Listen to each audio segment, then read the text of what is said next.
श्रद्धेय प्रधानमंत्री जी से आदर सहित विनती है उद्बोधन के लिए। नमस्कार।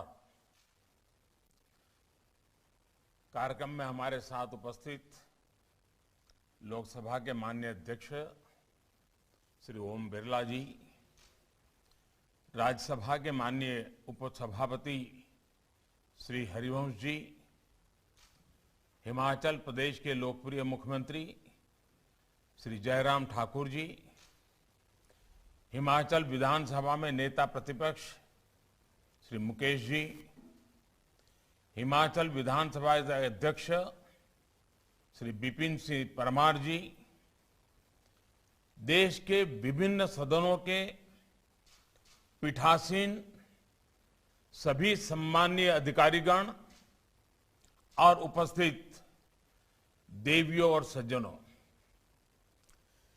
प्रिसाइडिंग ऑफिसर्स की ये महत्वपूर्ण कॉन्फ्रेंस हर साल कुछ नए विमर्शों और नए संकल्पों के साथ होती है।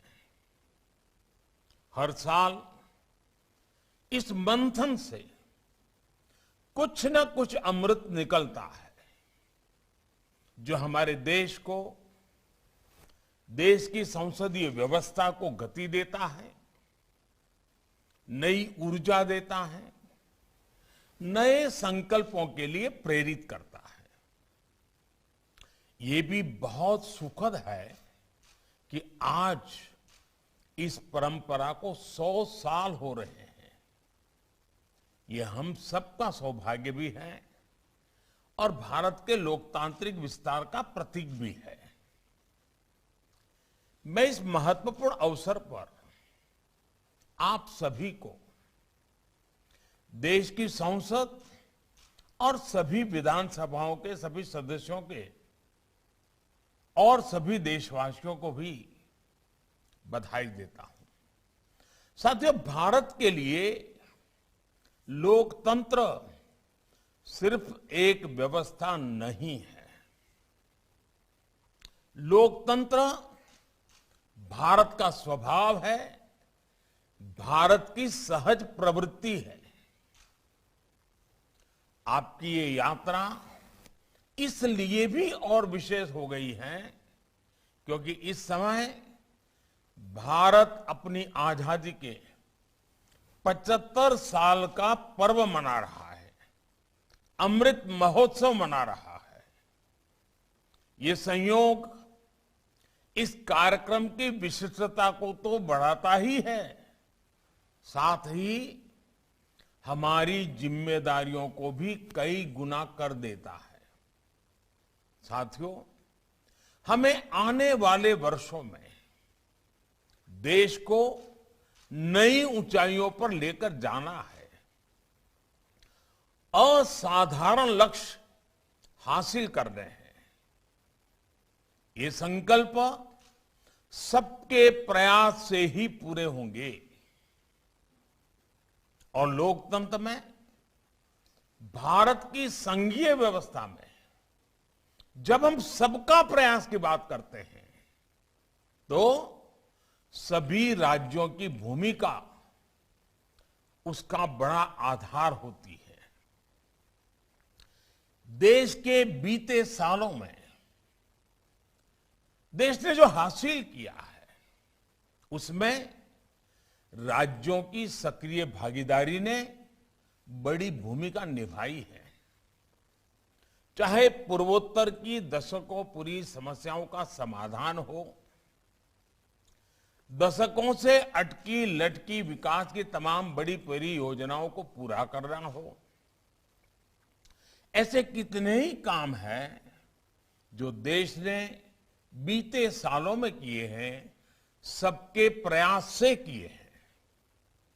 अभी सबसे बड़ा उदाहरण हमारे सामने कोरोना का ही है। इतनी बड़ी लड़ाई देश ने सब राज्यों को साथ लेकर जिस एकजुटता से लड़ी, वो अपने आप में ऐतिहासिक है। आज भारत 110 करोड़ वैक्सीन डोज ऐसा बड़ा आंकड़ा पार कर चुका है।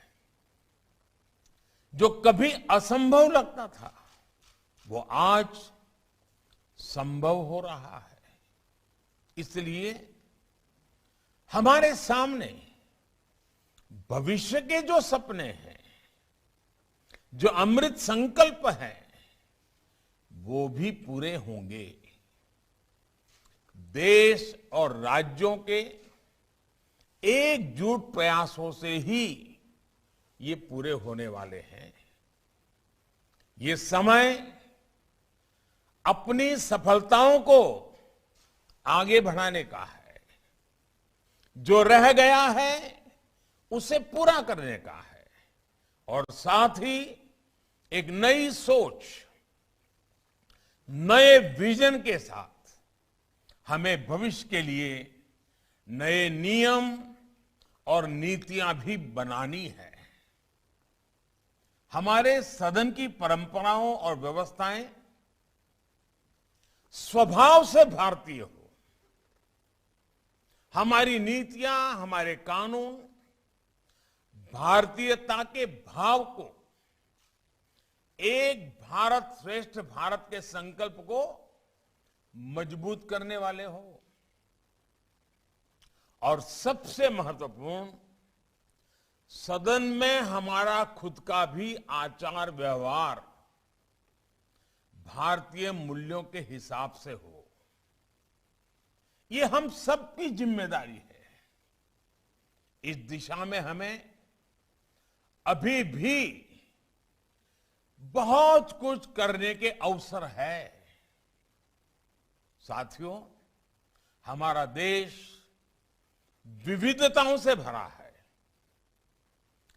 अपनी हजारों वर्ष की विकास यात्रा में हम इस बात को अंगीकृत कर चुके हैं कि विविधता के बीच भी एकता की भव्य, एकता की दिव्य अखंड धारा बहती है। एकता की यही अखंड धारा हमारी विविधता को संजोती है, उसका संरक्षण भी करती है। आज के बदलते हुए इस समय में हमारे सदनों की विशेष जिम्मेदारी है कि देश की एकता और देश की अखंडता के संबंध में अगर एक भी भिन्न स्वर उठता है तो उससे सतर्क रहना है। विविधता को विरासत के रूप में गौरव मिलता रहे। हम अपनी विविधता का उत्सव मनाते रहें। हमारे सदनों से ये संदेश भी निरंतर जाते रहना चाहिए। साथियों, अक्सर राजनेताओं के बारे में, जनप्रतिनिधियों के बारे में कुछ लोग ये छवि बना लेते हैं कि ये नेता है तो 24 घंटे राजनीतिक उठापटक में ही जुटे होंगे, किसी जोड़ तोड़ खींचतान में जुटे होंगे। लेकिन आप गौर करें तो हर राजनीतिक दल में ऐसे जनप्रतिनिधि होते हैं जो राजनीति से परे अपना समय, अपना जीवन समाज की सेवा में, समाज के लोगों के उत्थान में खपा देते हैं। उनके ये सेवा कार्य राजनीति में लोगों की आस्था को, विश्वास को मजबूत बनाए रखते हैं। ऐसे जनप्रतिनिधियों को समर्पित मेरा एक सुझाव है।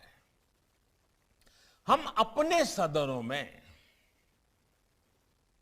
बहुत सी विविधताएं करते हैं, जैसे प्राइवेट बिल लाते हैं उसके लिए समय निकालते हैं, कुछ सदनों में 0 ओवर के लिए समय निकालते हैं।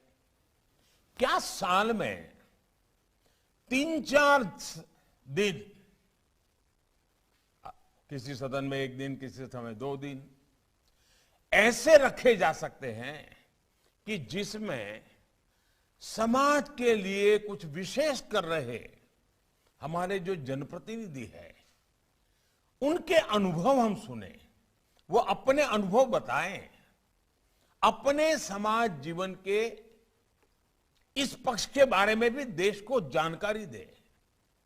आप देखिएगा इससे दूसरे जनप्रतिनिधियों के साथ ही समाज के अन्य लोगों को भी कितना कुछ सीखने को मिलेगा। राजनीतिक क्षेत्र के नेताओं का एक जो रचनात्मक योगदान भी होता है वह भी उजागर होगा, और जो रचनात्मक कामों में लगे हुए लोग हैं उनको भी राजनीति से दूरी बनाए रखने की जो प्रवृत्ति बढ़ती जा रही है, उसके बजाय ऐसी सोच, ऐसी सेवा करने वाले लोग राजनीति से जुड़ते जाएंगे तो राजनीति भी अपने आप में समृद्ध होगी। और मैं मानता हूं कि एक छोटी सी कमेटी बना दी जाए जो ऐसे अनुभवों के संबंध में स्क्रीनिंग कर लें, वेरीफाई कर लें, और फिर कमेटी तय करे कि भाई इतने लोगों का कथन होना चाहिए। तो आप देखिए क्वालिटेटिवली बहुत चेंज आएगा। और मैं जानता हूं कि पीठाधीश जो हैं वे इन बातों को बहुत अच्छी तरह जानते हैं कि कैसे अच्छी से अच्छी चीजें खोज करके ले आना। लेकिन मैं मानता हूं कि इस तरह के आयोजन से बाकी सदस्यों को राजनीति से भी ज्यादा, राजनीति से भी कुछ अलग, कुछ न कुछ करने की प्रेरणा मिलेगी, और साथ ही देश को भी इस तरह के प्रयासों के बारे में जानने का अवसर मिलेगा।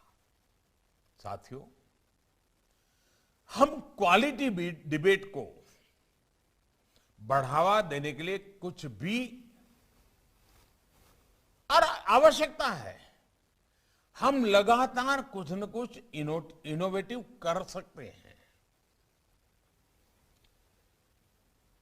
डिबेट में वैल्यू एडिशन कैसे हो, क्वालिटेटिवली डिबेट लगातार नए स्टैंडर्ड्स को कैसे प्राप्त करें, हम क्वालिटी डिबेट के लिए भी अलग से समय निर्धारित करने के बारे में सोच सकते हैं क्या? ऐसी डिबेट जिसमें मर्यादा का, गंभीरता का पूरी तरह से पालन हो, कोई राजनीतिक छीटाकशी ना हो, एक तरह से वो सदन का सबसे हेल्दी समय हो, हेल्दी डे हो। मैं रोज के लिए नहीं कह रहा हूं, कभी 2 घंटे, कभी आधा दिन, कभी 1 दिन। क्या हम इस तरह का कुछ प्रयास कर सकते हैं? Healthy day, healthy debate, quality debate, value addition करने वाली डिबेट, रोजमर्रा की राजनीति से बिल्कुल मुक्त डिबेट। साथियों, ये आप भी भली भांति जानते हैं कि जब देश की संसद या कोई विधानसभा अपना नया कार्यकाल शुरू करती है तो उसमें ज्यादातर सदस्य फर्स्ट टाइमर होते हैं। यानी राजनीति में बदलाव लगातार होते हैं, जनता लगातार नए लोगों को, नई ऊर्जा को मौका देती है, और जनता के ही प्रयासों से सदन में भी हमेशा ताजगी, नया उत्साह, नया उमंग आता ही है। हमें इस नएपन को नई कार्यप्रणाली में ढालने की जरूरत है कि नहीं है? मुझे लगता है कि बदलाव आवश्यक है। इसके लिए ये जरूरी है कि नए सदस्यों को सदन से जुड़ी व्यवस्थित ट्रेनिंग दी जाए, सदन की गरिमा और मर्यादा के बारे में उन्हें बताया जाए। हमें अक्रॉस द पार्टी सतत संवाद बनाने पर बल देना होगा। राजनीति के नए मापदंड भी बनाने ही होंगे। इसमें आप सभी प्रिसाइडिंग ऑफिसर्स की भूमिका भी बहुत अहम है। साथियों, हमारे सामने एक बहुत बड़ी प्राथमिकता सदन की प्रोडक्टिविटी को बढ़ाने की भी है। इसके लिए जितना जरूरी सदन का डिसिप्लिन है, उतना ही आवश्यक तय नियमों के प्रति कमिटमेंट भी है। हमारे कानूनों में व्यापकता तभी आएगी जब उनका जनता के हितों में सीधा जुड़ाव होगा, और इसके लिए सदन में सार्थक चर्चा परिचर्चा बहुत जरूरी है। खास तौर पर सदन में युवा सदस्यों को, आकांक्षी क्षेत्रों से आने वाले जनप्रतिनिधियों को, महिलाओं को ज्यादा से ज्यादा मौका मिलना चाहिए। हमारी समितियों को भी इसी तरह ज्यादा व्यवहारिक और प्रासंगिक बनाए जाने पर विचार होना चाहिए। इससे हमारे लिए न केवल देश की समस्याएं और उनके समाधान जानना आसान होगा, बल्कि नए आइडियाज भी सदन तक पहुंचेंगे। साथियों, आप सभी इस बात से परिचित हैं कि बीते सालों में देश ने one nation one ration card, one nation one mobility card जैसी कई व्यवस्थाओं को लागू किया है। क्या इसी तरह की सुविधाओं से हमारी जनता भी कनेक्ट हो रही है और पूरे देश में भी एक साथ हमने एक नया अनुभव आ रहा है, मानो देश उत्तर से दक्षिण, पूरब से पश्चिम, कोने कोने में कनेक्ट हो रहा है। मैं चाहूंगा कि हमारी सभी विधानसभाएं और राज्य अमृत काल में इस अभियान को एक नई ऊंचाई तक लेकर जाएं। मेरा एक विचार, one nation one legislative platform, क्या यह संभव है? एक ऐसा डिजिटल प्लेटफॉर्म, एक ऐसा पोर्टल जो न केवल हमारी संसदीय व्यवस्था को जरूरी टेक्नोलॉजिकल बूस्ट दे, बल्कि देश की सभी लोकतांत्रिक इकाइयों को जोड़ने का भी काम करें। हमारे हाउसेस के लिए सारे रिसोर्सेज इस पोर्टल पर उपलब्ध हो। सेंट्रल और स्टेट लेजिस्लेचर पेपरलेस मोड में काम करें। लोकसभा के माननीय अध्यक्ष और राज्यसभा के उपसभापति महोदय के नेतृत्व में आप प्रिसाइडिंग ऑफिसर्स इस व्यवस्था को आगे बढ़ा सकते हैं। हमारे संसद और सभी विधानमंडलों की लाइब्रेरीज को भी डिजिटाइज करने और ऑनलाइन अवेलेबल कराने के लिए चल रहे कार्यों में भी तेजी लानी होगी। साथियों, आजादी के इस अमृत काल में हम तेजी से आजादी के 100 साल की तरफ बढ़ रहे हैं। आपकी 75 वर्षों की यात्रा इस बात की साक्षी है कि समय कितनी तेजी से बदलता है। अगले 25 वर्ष भारत के लिए बहुत महत्वपूर्ण है। 25 साल के बाद हम आजादी के 100 साल मनाने वाले हैं, और इसलिए यह अमृत काल 25 साल का बहुत महत्वपूर्ण है। क्या इसमें हम एक मंत्र पूरी मजबूती के साथ, पूरे समर्पण के साथ, पूरी जिम्मेदारी के साथ एक मंत्र को चरितार्थ कर सकते हैं क्या? मेरी दृष्टि से वो मंत्र है कर्तव्य, कर्तव्य, कर्तव्य, कर्तव्य ही कर्तव्य। सदन में भी कर्तव्य की बात, सदन से संदेश भी कर्तव्य का ही हो, सदस्यों की वाणी में भी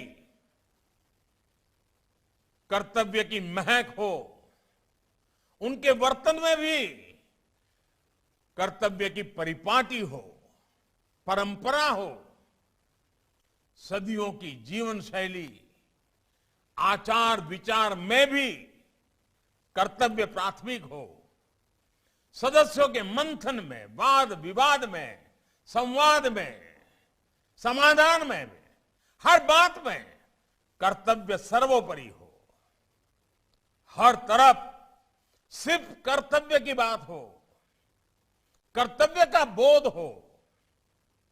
अगले 25 साल की हमारी कार्यशैली के हर पहलू में कर्तव्य को ही सर्वोच्च प्राथमिकता दी जाए। हमारा संविधान भी हमें यही कहता है। जब सदनों से यह संदेश जाएगा, जब सदनों में यह संदेश बार बार दोहराया जाएगा, तो इसका प्रभाव पूरे देश पर पड़ेगा, देश के प्रत्येक नागरिक पर पड़ेगा। देश बीते 75 वर्षों में जिस गति से आगे बढ़ा है, उससे कई गुना गति से देश को आगे बढ़ाने का मंत्र है कर्तव्य। 130 करोड़ देशवासियों का कर्तव्य, एक महान संकल्पों की पूर्ति के लिए कर्तव्य। मुझे पूरा विश्वास है कि आज जब संसदीय व्यवस्था की 100 वर्ष की इस नई पहल के लिए आप सबको मेरी तरफ से बहुत शुभकामनाएं हैं। आपकी इस समिट बहुत ही सफल हो। 2047 में देश को कहां ले जाना है, सदन उस पर क्या भूमिका अदा करेंगे, इसकी स्पष्ट रूपरेखा के साथ आप यहां से चलेंगे, देश को बहुत बड़ी ताकत मिलेगी। मैं फिर एक बार आप सबको बहुत बहुत बधाई देता हूं। बहुत बहुत धन्यवाद।